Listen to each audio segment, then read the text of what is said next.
દાખલ કરો ભાઈ, દાખલ કરો, FIR દાખલ કરો, દાખલ કરો ભાઈ, દાખલ કરો, નફટ લોકો છે.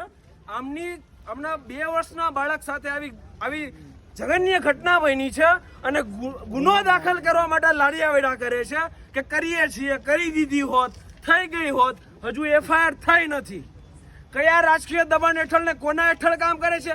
12 તારીખે આજથી થોડા દિવસ પહેલા જ્યારે રેલવેમાં ઢાંકણું ખુલ્લું હતું ત્યારે 105 સાપરાધ મનુષ્ય વધ મુજબ રેલવે પોલીસે ગુનો દાખલ કર્યો છે.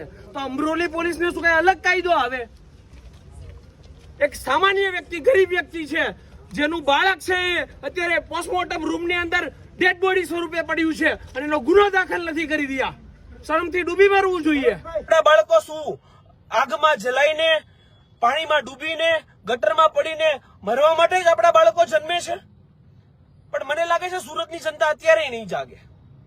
કેમ કે કેદાર હતો ને, આપણો બાળક, આપણો કાનો, આપણી રાધિકા થોડી છે.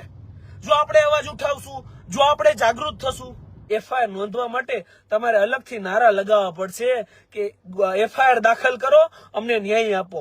આ નારાઓ લગાવીને તમે હડતાલ ઉપર પલોઠી વાળીને જમીન ઉપર બેસીને નારા લગાવશો ને તો એ તમારો ખાલી ગુનો દાખલ થશે. પેલા ફરિયાદ થાય, એટલે પછી એડી બને ને એક્સિડન્ટ ડેથ.